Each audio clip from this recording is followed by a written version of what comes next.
이것은 내 성경입니다. 나는 성경이 말씀하는 모든 것을 믿습니다. 나는 하나님의 자녀이며 성경 속에 있는 모든 약속들도 내 것이고 성경이 할 수 있다고 한 모든 일들을 나는 할 수 있습니다. 나는 지금 영원 불변한 하나님의 말씀을 받습니다. 내 생각은 깨어있고 내 마음은 열려 있습니다. 지금 받으려 하는 하나님의 말씀으로 인해 분명히 나는 변할 것이고 성장할 것입니다. 할렐루야. 아멘. 은혜 받은 사람들 두 번째 제목으로 은혜와 선택. 은혜의 선택이라고 해도 좋습니다. 아브라함의 이야기인데요. 어떤 한 심리학자가 실험을 했는데요. 어느 한 동네에다가 한 구역을 정해서 그 구역에 있는 집 앞에 매일 아침 $100의 돈을 갖다 놓는 겁니다. 그러면서 관찰을 합니다. 실험 첫날에 사람들은 저 사람 좀 이상한 사람 아닌가 의아해하면서 그럼에도 불구하고 슬그머니 돈을 집어 갖다랍니다. 사흘이 지나자 $100가 집 앞에 있는 사실을 놓고 가는 사람이 어떤 사람이며 뭐 이것이 어떤 이야기 참 놀라운 일이다라면서 그 사람의 이야기가 회자되어지기 시작하고 일주일이 지나서 2주일이 둘째 주가 되니까 이제는 슬그머니 그 집 앞에 나와서 기다리는 사람들도 생겨지고 3주째가 되니까 돈을 받는 것을 전혀 이상하게 생각하지 아니하고 그래 우리에게 돈을 주는 데는 뭔가 이유가 있을 거야 라는 생각하면서 돈을 받기 시작했습니다. 4주째가 되었을 때는 아주 당연한 듯이 넣네 뭐 이런 느낌을 갖는 식으로 그 돈을 집어 들어가는 그런 모습이 있었습니다. 한 달이라는 시험 기간이 지났습니다. 그리고 나서 그 학자는 한 달이 지난 후에는 돈을 놓지 않고 그 집 앞을 지나가게 되었습니다. 첫날은 실수인 줄 알았는데 돈이 없었고 둘째 날도 또 돈이 없으니까 사람들이 지나가는 학자를 보면서 왜 돈을 안 놓고 가냐고 왜 우리를 놀리냐고 하듯이 그에게 따졌다고 합니다. 사람들은 이유 없이 베풀어진 은혜에 대하여서 의아하게 생각을 합니다. 그런데 시간이 지나가면서 그것을 고마워하기는커녕 당연한 줄로 생각하고 그것을 오히려 자기들의 유익으로 생각하는 그런 부분들이 되어지고 은혜가 계속 임하지 않으면 불쾌하고 불평해하는 그런 안타까운 모습이 나타났다라는 겁니다. 여러분 이것은 무엇을 이야기하는 것일까요? 하나님 앞에서 살아가는 저와 여러분들에게 하나님께서 베풀어 주신 은혜가 얼마나 큰지 얼마나 계속되고 있는지를 알고 계십니까? 우리는 나보다 저 사람들이 은혜를 더 받아 나보다 저 사람이 더 잘 살고 더 행복하고 더 많은 것을 누린다라고 생각하면서 우리 스스로에게 나는 아닐 거야 라고 생각하며 힘들어하고 아파하고 다른 사람들을 향하여 시기하고 질투하고 있지는 않습니까? 내 문제가 가장 큰 문제인 줄로 생각하고 내 스스로가 그곳에 패배의식을 갖고 넘어지는 그런 오류를 범하고 있지는 않습니까? 하나님은 지금도 저와 여러분들을 눈동자와 같이 지키고 계심을 믿어야 합니다. 그런데 어떻게 그것이 믿어질까요? 어떻게 우리의 삶의 자리 속에서 그 믿음이 생기고 어떻게 우리가 그 은혜를 더 많이 누리고 있다는 것을 알게 될까요? 우리는 이런 말을 합니다. 저 친구의 말은 팥으로 메주를 쓴다고 해도 나는 믿는다. 혹시 그런 친구들이 있습니까? 그런 친구를 모시고 있는 사람이 있다고 하면 굉장히 행복한 사람입니다. 저 친구 말은 콩으로 팥으로 메주를 쓴다고 해도 믿는다. 콩으로 팥 쓰는 걸 메주 쓰는 걸 맞으니까 그죠. 팥으로 메주를 쓴다고 해도 믿는다. 우리는 또 이런 말을 합니다. 나는 저 사람은 절대 그런 나쁜 짓을 할 사람이 아니라는 것을 안다. 난 저 사람 절대 그런 일을 했을 거라고 생각하지 않는다. 그건 오해일 것이고 무언가 누명을 썼을 것이고 어떤 다른 문제가 있을 것이다. 왜 그렇게 자신 있게 말할까요? 내가 그 사람을 안다라는 거예요. 내가 저 사람을 아는데, 내가 저 사람과 오랫동안 사귀어봤는데, 내가 저 사람과 오랫동안 관계를 해왔는데, 저 사람은 말을 믿을 만하고 저 사람의 행동은 분명히 잘못하지 않을 거야. 그렇습니다. 여러분, 사람과의 관계도 마찬가지지만 하나님과의 관계도 마찬가지입니다. 하나님을 제대로 믿기 위해서는 제대로 알아야 합니다. 제대로 알기 위해서는 하나님과 제대로 된 교제가 있어야 합니다. 만남이 있어야 되고 사귐이 있어야 되고, 왜냐하면 하나님이 어떤 분인지를 깨달아야 하기 때문에, 하나님은 어떤 상황에 어떻게 우리와 함께 하시는 분인지를 우리가 경험해야만이 더 깊이 알 수가 있습니다. 보지 않고 믿는 믿음이 더 큰 믿음이다. 예, 보지 않고 믿는 그 믿음의 수준까지 되기 위하여서 우리가 예수 그리스도를 영접했던 순간부터 계속 우리의 삶에 역사하셨던 그 하나님의 은혜가 뭔지를 제대로 알아야 합니다. 여러분, 많은 사람들이 교회를 나옵니다. 신앙생활을 하고요. 그리고 많은 사람들 앞에서 아주 멋지게 신앙이 좋은 듯하게 살아갑니다. 그런데 여전히 우리의 상태들은 하나님에 대하여서 어떤 신뢰와 어떤 모습으로 걸어가고 있는지 점검해 볼 필요가 있습니다. 하나님께서는 아담과 하와를 지으시고 아담과 하와에게 처음부터 은혜를 주셨습니다. 그들이 취할 수 있는 가장 좋은 것들을 허락하여 주셨고 가장 아름다운 것들을 그들이 허락하여 주셨지만, 인간의 죄는, 욕심은 죄를 품게 되고 그 죄로 말미암아 그들은 쫓겨남을 당하는 안타까운 역사를 경험합니다. 그러나 하나님은 그들을 향하여서 계속하여 은혜를 주셨습니다. 그 이후에 인간이 이 땅을 살아가는 시간 속에 계속되는 범죄가 많아집니다. 여러 가지 안타까운 사건이 일어납니다. 잘못된 일들이 일어납니다. 더더욱 형제끼리 살인하는 사건들도 일어나고, 등장되어지는 성경의 수많은 사건들 속에서 사람이 얼마나 죄를 많이 범하고 있는지를 성경은 이야기합니다.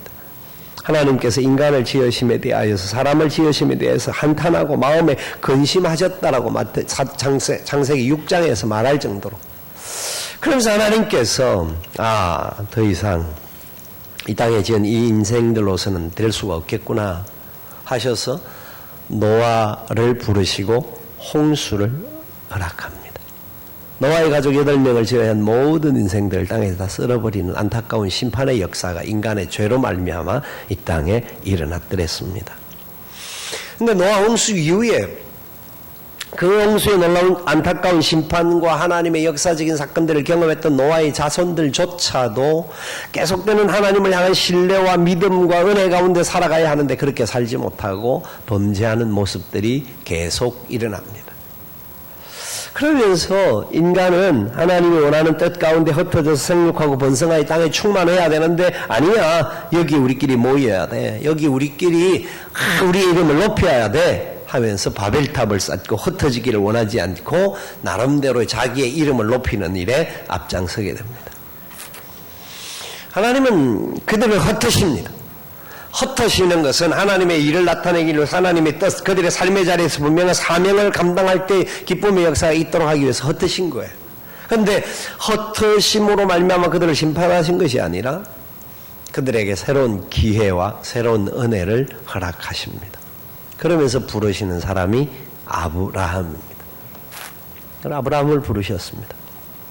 아브라함을 부를 때 아브라함이 특별히 믿음이 좋고 아브라함이 특별히 다른 사람보다 괜찮은 사람이기 때문에 부르는 것이 아닙니다. 우리가 잘 아는 대로 아브라함은 그의 아버지가 데라인데 그의 아버지는 우상을 만드는 사람이었습니다. 그러니까 우상을 섬기는 사람이었어요. 우상을 섬기는, 하나님을 섬기지 않고 우상을 섬겼던 그런 가정에서 하나님께서 아브라함을 부르셨다는 거예요. 그러니까 아브라함이 부름을 당하는 그 순간에도 그는 자기가 왜 부름을 받는지조차도 알 수 없을 정도로 자기 자신을 내놓을 만한 것이 없는 그런 존재인 것을 그는 깨달았던 거예요. 죄와 허물로 죽어 있었던 인생이었다라는 것을 시간이 계속가면서 깨달아진 거예요. 여러분, 우리 하나님께서 우리를 부르심이 우연이 아닙니다. 그냥 무언가 다른 것들을 우리에게 주시기, 우리가 그냥 나름대로 잘 살아가기 때문에 하나님께서 우리를 불러주신 게 아니고 하나님의 특별한 계획과 은혜와 역사를 이루기를 원하셔서 아브라함을 부르셨습니다. 그러면서 하나님께서 아브라함에게 약속하신 말씀이 오늘 본문의 말씀이에요. 오늘 본문은 이렇게 이야기를 합니다. 여호와께서 아브라함에게 이르시되 너는 너의 고향과 친척과 아버지의 집을 떠나 내가 내게 보여줄 땅으로 가라. 하나님 약속을 하고 있죠. 내가 내게 보여줄 땅, 내가 내게 보여줄 땅, 내가 너의 가족들 후손들에게 대대로 줄 땅이라는 겁니다. 그러면서 2절 3절에 말씀하시죠. 한 번 더 같이 읽습니다. 내가 너로 큰 민족을 이루고 내게 복을 주어 내 이름을 창대하게 하리니 너는 복이 될지라. 너를 축복하는 자에게는 내가 복을 내리고 너를 저주하는 자에게는 내가 저주하리니 땅의 모든 민족 속이 너로 말미암아 복을 얻을 것이라 하신지라. 아멘. 자, 하나님께서 지금 아브라함을 부르시고 무엇을 하십니까? 약속합니다. 새끼손가락 거시듯이 약속합니다. 약속을 하는데 무슨 약속? 땅을 주시겠다. 그리고 난 다음에 무슨 약속? 큰 민족을 이루겠다. 네 이름이 창대하게 될 것이다. 그리고 네가 축복의 근원이 될 것이다. 너로 말미암아 많은 사람들이 복을 받게 될 것이다. 하나님의 약속입니다. 이 약속은 너무나 놀라운 겁니다.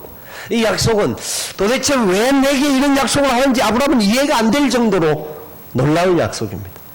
창세기 12장에서 하나님의 부름을 받아서 아브라함이 갈 바를 알지 못하지만 떠난다라는 사건이 나오는데, 여러분 아브라함의 믿음이 창세기 12장에 놀라운 믿음의 사람이었는데, 이 믿음이 창세기 22장에 나오는 자기 아들 이삭을 모리아산에 바쳤던 그 사건과 비슷한 믿음의 사람이었느냐? 아닙니다. 절대 아닙니다. 아브라함을 하나님께서 믿음의 첫 출발로 다시 부르시고 하나님이 택하시면서 그의 택한 상태를 우리에게 말씀하시는 그의 아버지의 직업이든지 그가 가지고 있는 상황이든지를 하나님께서 우리에게 보여주시는 이유가 뭔지, 그리고 왜 나중에 창세기 22장에 가서 그의 아들 이삭을 하나님 앞에 바치라는데 바치고 그것을 받아서 아브라함이 복을 받고 여러 가지 부분을 받는지, 왜 그럴까요? 아브라함 처음부터 믿음이 좋은 사람이었고 마지막까지 믿음의 역사가 똑같은 사람이었다. 그걸 보여주기 위해서일까요? 아니라는 겁니다. 창세기가 그렇게 많은 아브라함이 24장까지 나오는데 이 나오는 12장, 13장의 사건들 속에서 아브라함의 이야기가 그렇게 많이 나오는 이유는 단계가 있다라는 것을 보여주고 있습니다. 과정이 있다라는 겁니다. 우리가 지금 현재 어느 수준에 있는지를 두고 보라는 겁니다. 하나님께서 아브라함을 택하신 그것 자체가 은혜입니다. 아브라함이 다른 사람보다 잘났기 때문에 택한 것이 아니라 아무것도 내어놓을 것 없는 그때에 하나님이 아브라함을 택해 주셨다라는 거예요. 그게 은혜예요.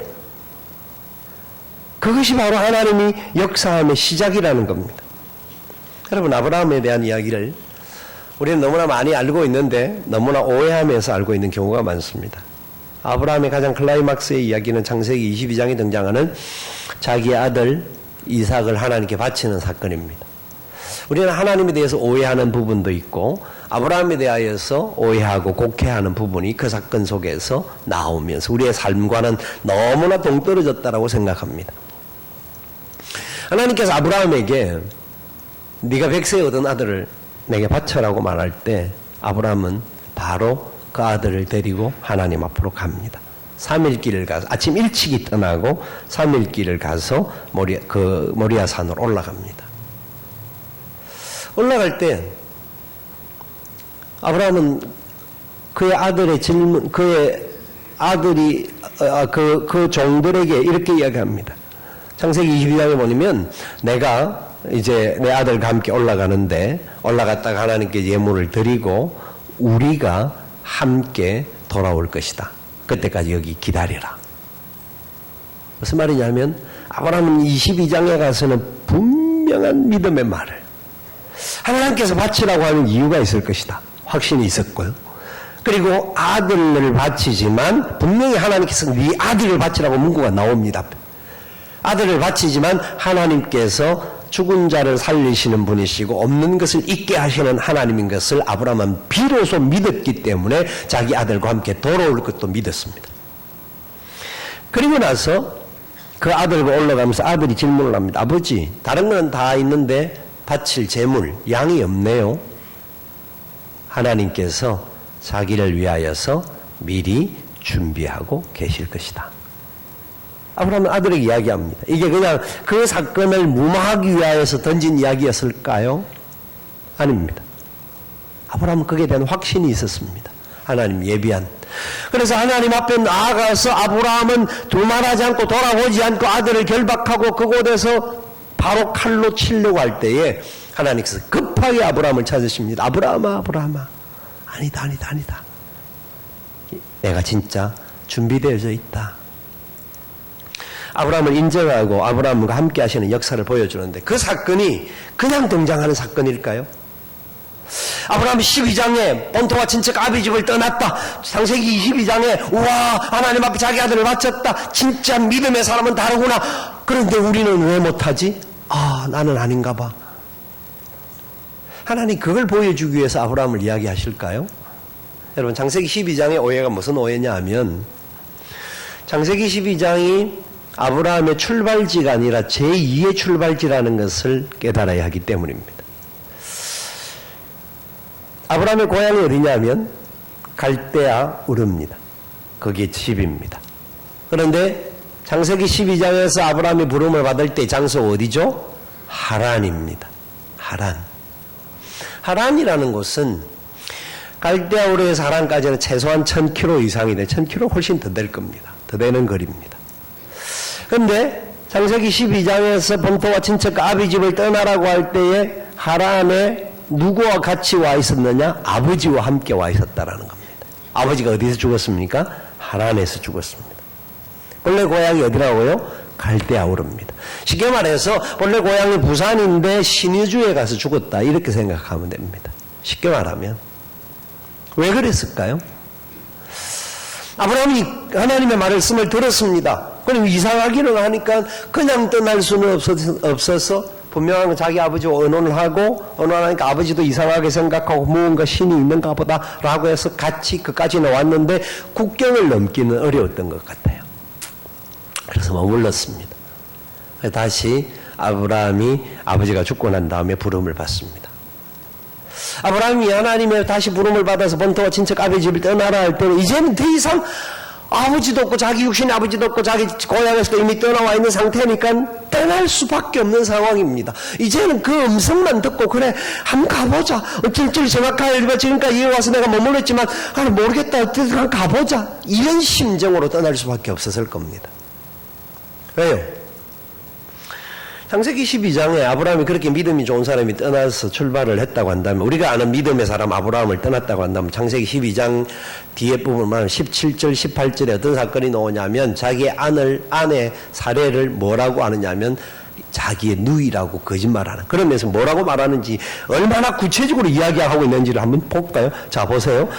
그 아내를 향하여서 자기가 어떻게 될 것임을 이야기하는데 13절을 먼저 봅니다. 13절 원하건대 그대는 나의 누이라 하라. 그리하면 내가 그대로 말미암아 안전하고 내 목숨이 그대로 말미암아 보존되리라 하니라.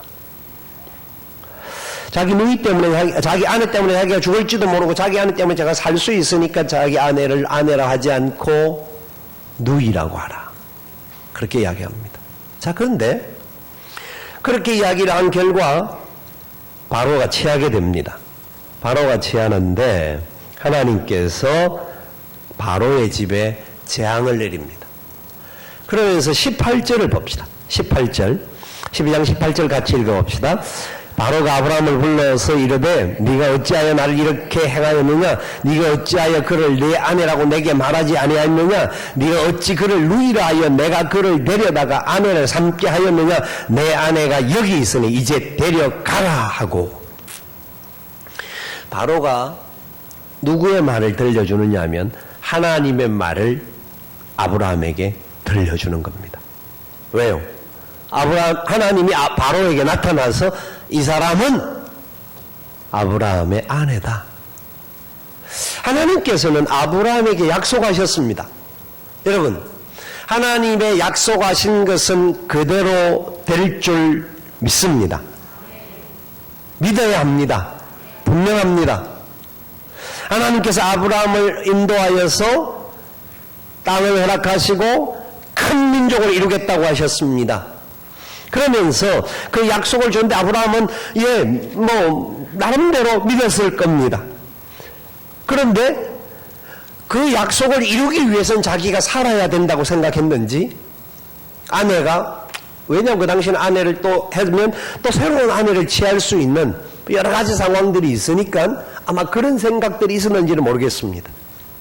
여러분, 아브라함의 믿음이 우리가 생각하는 창세기 22장의 믿음이 12장에서는 보이지 않습니다. 그도 얼마나 연약한 부분이 많은 존재인 것을 알게 합니다. 자, 근데 이것으로 끝나지 않아요. 아브라함이 14장에 가면, 근데 좀 용감한 일이 나옵니다. 그의 육신의 일 때문에서는 굉장히 용감히, 이제 조카 롯과 헤어지고 난 다음에, 이제 롯이, 전쟁을 일으키는 중간에 있어서 잡혀가게 되는데, 4나라의 왕과 5나라의 왕이 서로 싸우는 그 상황에 4나라의 왕이 쳐들어와서 다 전멸을 시키고, 롯까지, 그의 가족들까지 다 체포해 갑니다. 포로로 잡아갈 때, 아브라함은 그것을 듣고 난 다음에 자기가 다스리던 군사 318명을 데리고 자기가 함께 있던 그 군사들과 함께 롯을 구하러 갑니다. 그 전쟁에서 롯을 구해옵니다. 아브라함이 그러면 전쟁에서 이겼으면 좀 더 의기양양하고 당당해야 되지 않습니까? 그런데 생각해 보십시오. 그 전쟁에서 이겼다고 할지라도 아브라함을 둘러싸고 있는 그 낯선 나라, 또 4나라, 총 9나라인데 그 나라에 누가 와서 다시 아브라함에게 보복을 가하고 위협을 가할 수 있는 일들이 여전히 남아있는 상황입니다. 그때 14장 말에 멜기세덱이 나타나서 아브라함에게 말씀해 줍니다. 하나님이 어떤 분인지, 그러면서 19절에 하는 말이 14장 19절에 보니까 그가 아브라함에게 축복하 이르되 천지의 주제시오 지극히 높으신 하나님이여 아브라함에게 복을 주옵소서. 너희 대적을 내 손에 붙이신 지극히 높으신 하나님을 찬송할지어다 하매, 하나님이 너에게 그 대적을 붙여주셨다 라는 말로 아브라함의 마음에게 위로를 줍니다. 그러니까 아브라함이 그리고 나서 비로소 하나님 앞에 10의 1조를 드립니다. 자, 그리고 난 다음에 15장에 가서 하나님께서 이렇게 말씀합니다. 15장 1절 말씀 한번 더 같이 읽어봅시다. 이후에 여호와의 말씀이 환상 중에 아브라함에게 임하여 이르시되 아브라함아 두려워하지 말라. 나는 내 방패여 내 지극히 큰 상급이라. 아브라함이 지금 전쟁을 치르고 난 상태였어요. 전쟁을 치르고 났으니까 하나님께서 아브라함에게 뭐라고 말을 해주느냐 하면 내가 너의 방패다. 내가 너를 지킨다. 그 전쟁의 위기 속에도 내가 너를 보호하여서 큰 상급이 되게 할 것이다. 약속하시는 거예요. 여러분, 하나님이 아브라함을 처음 불러서서 약속하셨습니다. 그리고 난 다음에 아브라함을 다시 바로의 그 소나기에서 하나님 건져주시고 다시 바로의 입을 통하여 하나님이 약속을 주십니다. 그리고 롯과의 사건을 통하여서도 하나님께서 다시 아브라함에 나타나셔서 말씀합니다. 자, 아브라함이 하나님을 찾지 않았습니다. 하나님 앞에 먼저 나가지 않았습니다. 그런데도 하나님은 아브라함의 위기의 사건 때마다 나타나셔서 내가 너를 지킬 것이다. 내가 너와 함께 할 것이다. 약속해 주십니다. 이것이 은혜입니다. 여러분, 하나님께서는 우리를 모르고 계실까요? 우리가 다른 사람보다 더 못하는 것 때문에 우리를 버리고 계실까요? 하나님 우리를 누구보다 잘 아시고요. 지금도 이 기록된 말씀을 통하여 우리에게 하나님이 어떤 분인지를 알라고 깨우쳐 주십니다. 그러니까 아브라함이 하나님 앞에 뭐라고 말하느냐 하면 15장 2절에 엘리에셀을 하나님께서 나를 통하여 자손이 많게 하시겠다고 했는데 그러면 엘리에셀이 참 신실한 종입니다. 저는 아들을 낳는다는 게 지금 나이도 그렇고 이런지를 보니까 내가 다른 건 다 믿겠습니다. 하나님 나와 함께 해주신다면 믿는데요. 이거는 잘 안 될 것 같으니까 그냥 엘리에셀을 내 상속자로 세워주시면 어떻겠습니까? 하나님이 아니라고 합니다. 아니라고 하면서 뭐라고 말합니까? 자, 3절 보세요. 3절 말씀, 15장 3절 말씀. 아브라함이 또 이르되 주께서 내게 씨를 주지 아니하였으니 내 집에서 길린 자가 내 상속자가 될 것이니라. 4절 같이 읽습니다. 여호와의 말씀이 그에게 임하여 이르시되 그 사람이 내 상속자가 아니라 내 몸에서 날 자가 내 상속자가 되리라 하시고 그를 이끌어 밖으로 나가 이르시되 하늘을 물어 무수비를 세워보라. 보라 그에게 이르시되 내 자손이 이와 같으리라.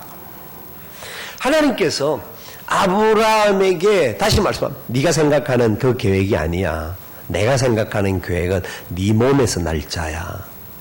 그러면서 하늘의 별을 보면서 저렇게 많은 자손들이 될 것이야. 그때 아브라함이 비로소 뭐라고 합니까? 6절 아브라함이 여호와를 믿으니 여호와께서 그 일을 그의 의로 여기시니. 아브라함이 믿음 이제 그렇구나. 하나님의 말씀을 제가 이제 믿습니다. 근데 이 믿음이 창세기 22장의 믿음은 아니에요. 결론을 먼저 말씀하면. 왜냐하면 아브라함이 믿었습니다. 나름대로 하나님께서 자기에게 자기의 몸에 실어 나올 자식이 자기의 자손이 될 줄로 믿었어요. 그런데 시간이 또 지나가는데 나이가 점점 들어가는데 85세가 되었는데도 아들이 안 생기는 거예요. 그러니까 여자가 똑똑해서 그런지 아니면 너무 그 상황, 이 현실적인 상황을 너무 잘 파악해서 그런지 사라가 자기 남편에게 도무지 내 몸에서는 태어날 수 없는 것 같다. 내 나이가 벌써 그래 됐고 이제는 더 이상 아이를 낳을 수 없는 것 같으니까 젊은 아이를 택하여서 당신 몸에서 날짜라고 했으니까 씨는 당신 씨니까 그렇잖아요. 씨는 당신 씨니까 해서 하갈을 취하여서 아들을 낳습니다. 아브라함은 자기 나름대로 굉장히 하나님의 뜻을 이제 믿음으로 어떻게 하면 하나님 뜻을 이룰까 이제 믿었기 때문에 그 믿음을 이루기 위해서 방법을 찾는데 그 방법이 누구의 방법이었느냐? 하나님의 방법이 아니었고 자기의 방법이었습니다. 나름대로 하나님을 위해서 이렇게 하면 자기는 나름대로 더 잘 될 줄로 생각하여 그래서 이스마엘을 낳습니다. 그 사건이 인류 역사에 얼마나 크고 엄청난 안타까움을 던졌던 사건인지 우리는 잘 압니다. 16장 16절에 이스마엘을 낳을 때 아브라함의 나이가 86세였습니다. 17장 1절에 아브라함 나이 99세 때에 하나님께서 아브라함에게 나타나셔서 말씀하시되 몇 년 차이가 있었다고요? 몇 년요? 13년의 역사가. 오늘 아브라함의 스토리를 쭉 한번 다시 훑어보면서 그 속에서 하나님이 어떤 분인지를 발견할 수 있어야 합니다. 하나님께서 아브라함에게 13년 동안 침묵하셨다라는 것으로 보입니다. 저는 하나님의 침묵으로도 보지만 다르게 보면 이렇게도 보았어요. 아브라함은 13년 동안 너무 좋았어요. 하나님을 찾지 않아도 좋을 정도로 좋았어요. 왜? 86세 때에 아들을 얻었잖아요. 첩을 통하여 얻었든지 어떻게 얻었든지 아들을 얻었어요. 아들을 얻었으니 아브라함은 얼마나 좋았겠어요. 그런데도 하나님께서는 아브라함을 포기하고 버리지 아니하시고 99세 때에 다시 부르십니다. 왜냐하면 99세는 중요한 시간이기 때문입니다. 아브라함의 나이가 99세라면 이스마엘 나이가 몇 살이에요? 13살이에요. 13살은 이스라엘의 성인식을 행하는 날이에요. 남자가 태어나서 그 집에 이제는 장자의 명분에 대해서 인치는 날이 13세예요. 그러니까 하나님께 더 이상은 용납할 수가 없었어요. 그런데 하나님께서 뭐라고 합니까? 17장에 내년 이맘때 너에게서 아들이 있을 것이다. 아들이 있을 것이다. 그러면서 아브라함의 이름을 바꾸어주고 사라의 아들 이름을 사라로 바꾸어줍니다. 아브라함도 그 말을 들을 때 웃었습니다. 예, 하나님 내가 다른 건 다 믿습니다. 전쟁 중에도 나를 지켜주시고 하나님 또 그리고 내가 그 애굽에서 내려갔었을 때에도 그 애굽의 왕의 손에서도 나를 지켜주시고 여러 가지 위기의 상황에 나를 지켜주시고 그 다음에 이런 모든 상황 속에 나를 지켜주신 거 믿는데 하면서 웃을 수밖에 없습니다. 내가 도무지 지금은 안 될 것 같은데요. 하나님 다시 말씀합니다. 내년 이맘때 너에게 아들이 있을 것이다. 웃고 난 다음에 다시 있을 것이다 하고 말씀하시는데 왜 아브라함이 창세기 22장의 사건을 행할 수 있는지 이유는 그 위에도 수많은 것들이 나옵니다. 창세기 18장에 소돔과 고모라 사건이 나와요. 소돔과 고모라 사건이 나오는데 하나님 앞에 아브라함이 기도합니다. 하나님, 이 땅에 의인 50명이 있는데도 하나님 멸하시겠습니까? 조금 생각해놓고 의심이 좀 많아. 45명이 있어도 하나님 멸하시겠습니까?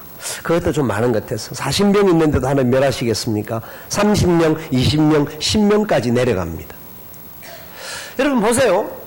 아브라함의 반응, 어떤 행동 앞에 하나님께서는 오케이 그래라, 그래 그러자, 오케이 네가 원하는 대로 할게, 다 해줍니다. 하나님은 아브라함을 변화시키셔서 하나님의 기뻐하시는 사람으로 만들기 위해서 끊임없이 아브라함에게 은혜를 베풀고 계시는 것을 봅니다. 그런데 결국은 의인이 없었습니다. 그 정도는 있을 줄 알았는데 없었는데 소돔과 고모라 성이 멸망합니다. 안타깝게 불덩어리가 떨어집니다. 그때 하나님은 아브라함을 생각하시어 롯을 구출해냅니다. 하나님의 은혜는 그의 조카에게까지 연결되어지는 거. 아브라함이 복의 근원이 되게 하셨기 때문에. 롯의 가족들은 다 나오는데 롯의 사위나 롯의 아내들은 나오지 못했다 하는 것을 알 수가 있습니다. 롯의 아내는 나오다가 소금기둥이 되고 말죠. 아브라함은 깨닫습니다. 불 가운데 심판하시는 분이시구나.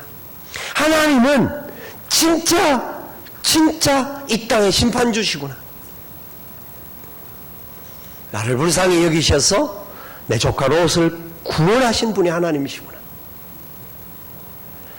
그리고 난 다음에 사라도 그 이야기를 듣습니다. 그 전 사건에 천사가 와서 이야기하는 것을 사라가 듣고 내년 이맘때 아들이 날 것이다 할 때 사라도 웃었습니다. 말도 안 되는 소리 하십니다. 이런 식으로 웃었습니다.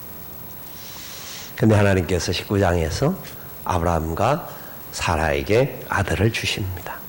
아들을 주시는데 그냥 주시지 않고 그들이 하나님 말씀대로 그렇게 행동했다라고 이야기합니다. 롯을 구원한 이후에 20장에 가서 이제 그 아들을 얻게 됩니다. 여러분, 많은 사건들 속에서 하나님께서 아브라함에게 말씀하고자 하는 것은 핵심은 한 가지입니다. 내가 너와 함께한다. 내가 너에게 약속했다. 약속한 것은 반드시 이루어질 것이다. 네가 잘났든 못났든 네가 믿든 안 믿든 상관없이 내가 계획했던 일을 너를 통하여 그렇게 이룰 것이기 때문에 너는 그것을 깨닫고 알게 되는 은혜를 받았고 은혜를 받은 만큼 믿음의 문이 열려질 수 있다라는 것을 보여주는 겁니다. 창세기 22장에 가서 하나님께서 아브라함을 부르실 때에 하나님 앞에 아브라함은 전적으로 순종합니다. 왜요? 지금까지 하나님 말씀하시고 행동해 주신 것이 뭔지를 정확하게 알기 때문에. 그래서 그는 부활도 믿었고 하나님이 이렇게 우리가 생각할 때는 진짜 터무니없는 명령 같지만 하나님 분명히 이유가 있고 계획이 있을 것이다. 확신이 있었습니다. 아브라함에 베풀어 준 은혜를 우리가 생각할 때 아브라함이 잘났기 때문에 은혜를 베풀어 주셨다고 한다면 아브라함이 더 잘했기 때문에 은혜를 주셨다고 한다면 그건 은혜가 아니라 자기 자신의 대가였을 겁니다. 이런 이야기가 있습니다. 나폴레옹이 근무 시간에 잠을 잔 병사에게 사형을 선고했습니다. 그리고 나서 그 병사의 마을을 일이 있어서 지나가게 됩니다. 그때 그 병사의 애인이 나와서 나폴레옹에게 애원을 합니다.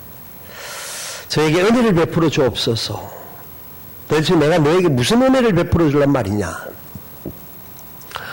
폐하가 내린 사형선고한 그 사람의 사형선고를 좀 풀어줄 것을 간청합니다.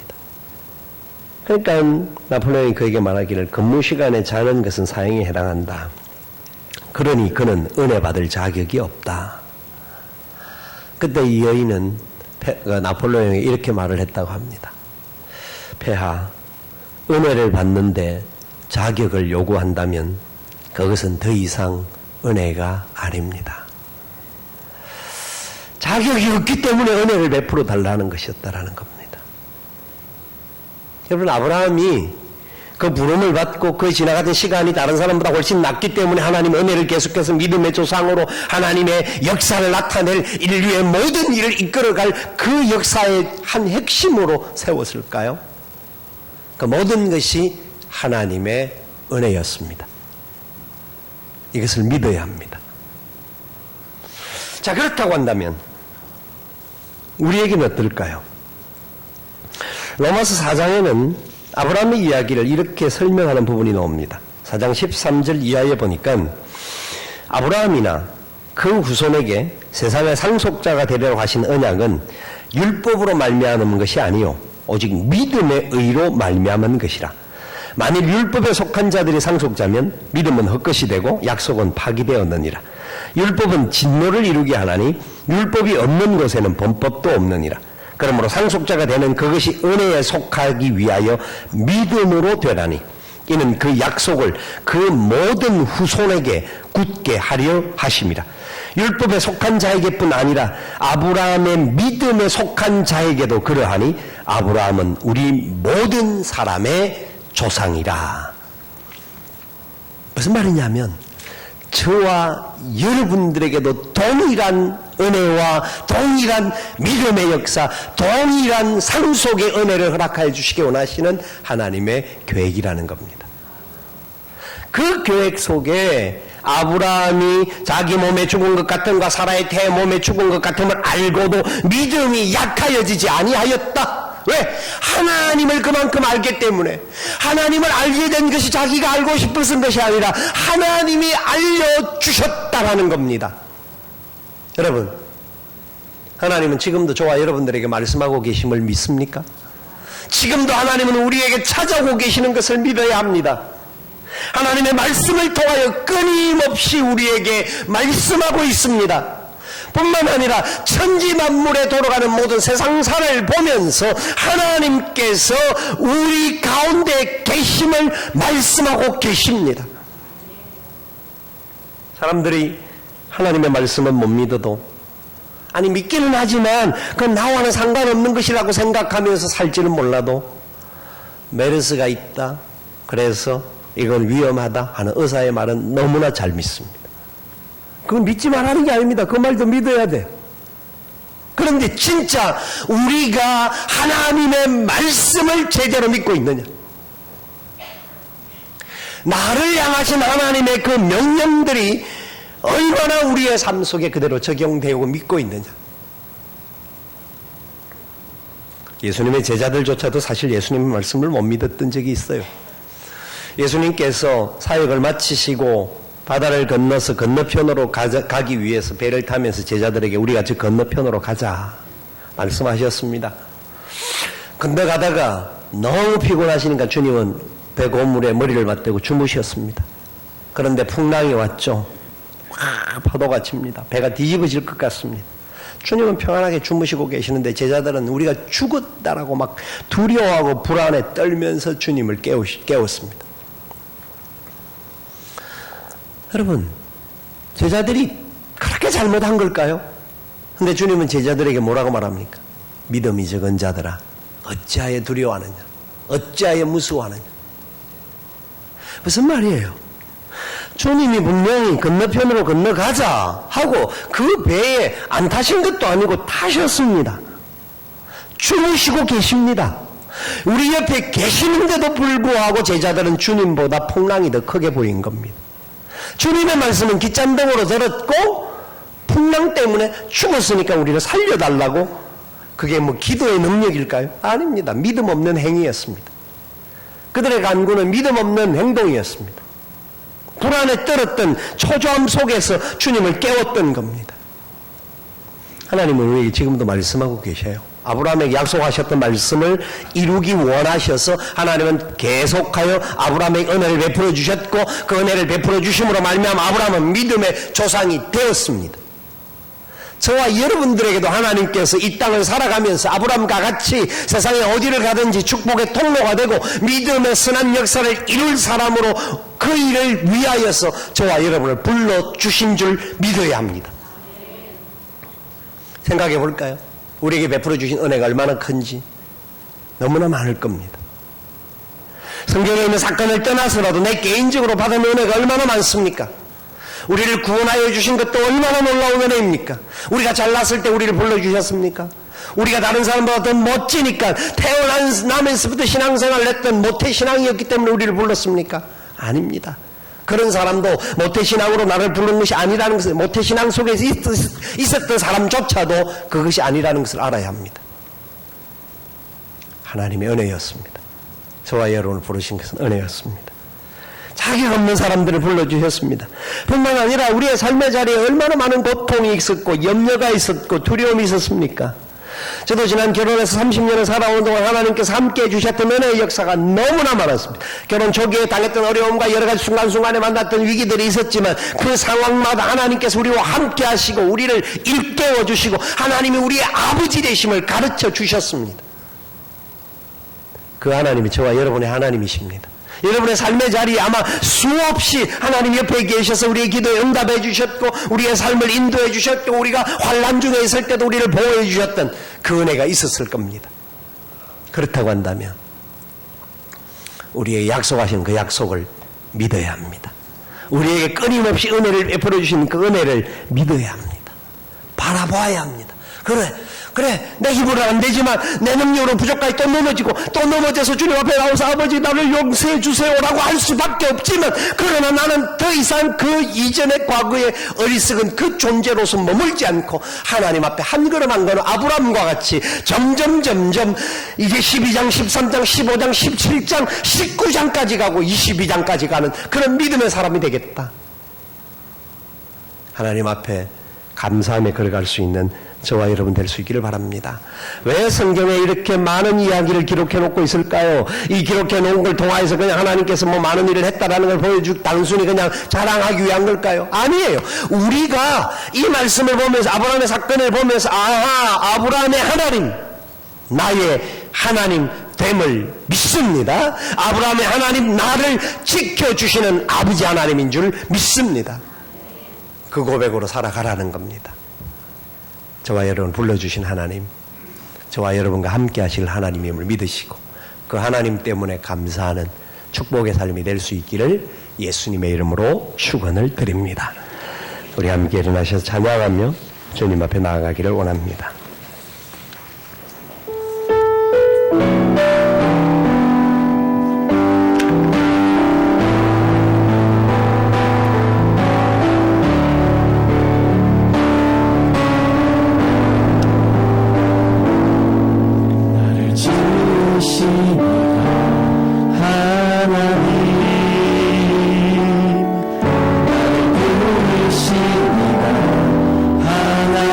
하나님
보내시니가 하나님 나를 보내시니로 하나님 나의 모든 것을 하나님 은혜라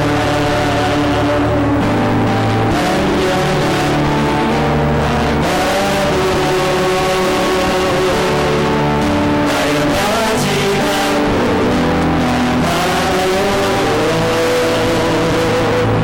나를 부신 자가 굳게 하시니 나의 다된 것은 다 하나님 은혜라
그렇습니다.